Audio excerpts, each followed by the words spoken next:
Okay, so Battlefield 3 jet tutorial. I have over 200 hours in Battlefield 3 on the Xbox. So it took me a while to get around to doing this, and I realized that jets are probably the hardest vehicle to get good at for a number of reasons. And my advice to, if you're a jet pilot in general, whether you're good and have all the upgrades, or if you're new and don't, I think that honestly your main focus should be on ground targets for a number of reasons. Reason number one, you get more points for shooting down a tank or an armored transport vehicle or a boat than you do shooting down a jet. Like, if you shoot down a jet, you typically get, 150 to 200 points-ish, and a lot of times if you shoot down tanks, you clear at least 300 points every time. So it's just a lot more points lucrative. And also I find that getting into dogfights, jet on jet, it just takes forever, a lot of the time. And, whether it's a good pilot or a bad pilot, depending on what's going on, it still takes a while. It takes a long time to get kind of right on the guy's 6, especially if he starts on your 6 and you gotta outmaneuver him, you gotta get right behind him, and it takes a long time. So I do always recommend to people that you practice strafing runs, and that really 80% of your kills or more are gonna be ground target strafing runs. So I carry air radar, ECM jammer, and air-to-air missiles, and the reason why I don't carry rocket pods is that I can kill all the ground vehicles with just the machine guns, so I don't really see a reason for that. And I used to not really like the air-to-air missiles because they don't work that well, but my friend who plays this game on PC was like, well, why don't you get way closer to the guys before you launch the air-to-air missiles or lock? Like, get right on their ass and fire the missiles and they won't be able to fire their flares in time. And that was very good advice, and once I started doing that, I got a lot better at shooting down enemy jets, as you can see there. Because the guy in front of me there definitely had flares or ECM jammer, he popped them, didn't matter, he's dead. So that's actually why I carry air-to-air missiles, instead of the rocket pods or the other stuff. The reason why I carry air radar is so it's way easier. It's almost impossible to do this without air radar, basically. You really need air radar to see the tanks coming, that way you can mark them ahead of time, and then you can do your strafing run. And when you do your strafing run, you basically want to hit the brakes, and then as you come out of your strafing run right about here, you want to hit the gas. So if you don't hit the gas at the end of your strafing run, you're going to crash directly into the ground. Even if your airplane is aimed at the sky, you got to thrust up at the sky. You can't just, hold the brakes and pull up. You won't have any thrust. So it's kind of key to remember with the strafing runs. Also, you really don't want to do a dive bomb angle. You want to do an angle kind of like this, where it's more shallow, and you want to start pulling up, when you're like pretty high off the ground. It's really easy to crash into the ground. Everyone does it. I still do it from time to time. So you really want to just kind of keep that in mind. But yeah, I mean, I really think that you're definitely helping the team out a lot more by taking these tanks out, because 2 or 3 tanks do a lot more damage typically than one jet, honestly. And as you can see, it's a lot easier to shoot down ground vehicles than it is to shoot down jets. Like, in the time it takes me to shoot down one jet, I can shoot down, honestly, at least 3 to 4 ground vehicles typically in the same amount of time. So to me, it's really more, I try to avoid the jet unless he flies directly in front of me, or unless he gets on my 6 to shoot me down. But if he's not doing either of those 2 things, I tend to try to avoid him and, ignore them and whatnot. One thing that I do is that, oh yeah, mid-air collisions, that happens. Yeah, try to avoid mid-air collisions. Those really are 50-50. Sometimes you live, sometimes you die. It's not worth the risk. You don't want to lose your jet by crashing into a helicopter. And that actually happens a lot more frequently than you would assume. Like, mid-air collisions happen a lot if you're a jet pilot. So you start wanting to avoid them after a while. Like, at first they seem like a cool idea, but then you get over it and you're like, okay, no more crashing my jet into stupid objects. Yeah, anyway, I do troll a little bit the enemy aircraft. Like, if I get air superiority and it took me a long time to get it in like a dogfight for 5 minutes with like a really good pilot, at that point I'm not going to let him get back on the ground if I can help it. So I don't troll the airport, where the enemy takes off, but I do a flyby about every 60 seconds. Every 60 seconds I fly by where the enemy jet spawns and just kind of check it out. And sometimes they get off the ground, sometimes they don't, but Now this jet in front of me has extinguisher, and that sucks because you don't really kill him when he has extinguisher with the missiles, but you do collect points. So that's kind of why, I don't know, it doesn't really hurt you to have missiles, because even if you don't kill jets, you do soak up points shooting at them.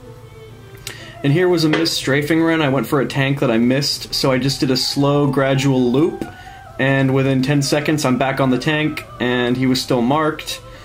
So that was kind of to show how if you miss a target, just do a nice little gradual vertical loop and come back on it, and usually that will work. Now, this is more jet stuff. Yeah, I just find the jet combat to be kind of a waste of time, honestly. It's just kind of a waste of time. There's only one guy in there, whereas all the vehicles and the other shit I'm shooting, it has more than one guy. And also, you can mark individual ground troops, like individual guys, and shoot them, and that'll be 100 points. Whereas, you know, if I disable this jet and he ejects, it's going to be 200 points, and it just took forever to get those 200 points, so I don't know, like, I always kind of find that it's not really helping the team out. You end up just lollygagging up in the sky, and a lot of it will end up, if you both have air radar, it'll just be endless circles until one of you breaks off, and sometimes that will take a long time. Sometimes it'll be 4 or 5 minutes, and you're just circling and spiraling, and you never stop. So, anyway, if you are going to use your missiles on a jet and you don't want him to quite know you're a jet, wait to use your missiles until he flies over the base. Because if he flies over the base, he's going to most likely think it's a Stinger and not a jet that's completely on his tail. Because if there was a jet on his tail, you'd be using your guns, but we're being sneaky by using our missiles right on his tail.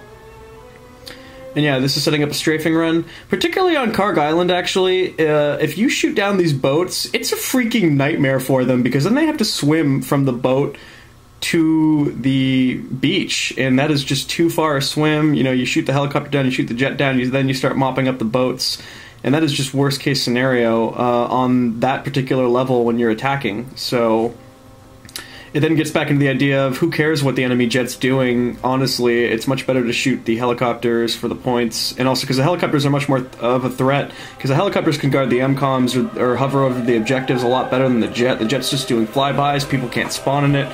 So tactically, it makes much more sense to go for pretty much everything other than the jet. So I think the main reason I have air radar is actually to just know when an enemy jet is shooting at me, because really I'm just doing these passes. And it's really enjoyable when you have an enemy jet on your tail and you're still shooting their tanks. You know, it's like just so funny, because they're trying to kill you, they're not getting anything done, and meanwhile you're just mopping up tanks. So I find that to be extra frustrating for them. The other thing is that most pilots at this point really do have flares or ECM jammer. It's really unlikely that they're not going to have those things. So if you are going to use air-to-air missiles, you got to be smart about it. You also have to be willing to just ditch the jet at any time. Like at this point I have my air radar, and I just ditched the jet immediately to go after this helicopter instead, because it was a much easier target.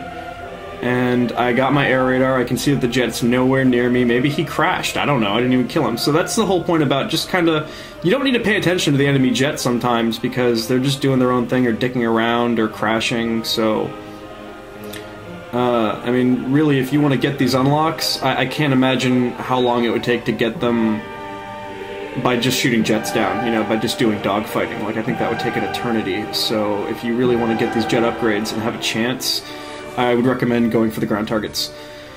Also, I find that once you have air radar, man, I just feel so naked without air radar now. Like, I love air radar, and it is a must. You're no longer lost when you get into a dogfight with a jet. And it's not the most helpful thing in the world. There are some nice other perks you could have in that slot, but really, for me, I only roll with air radar.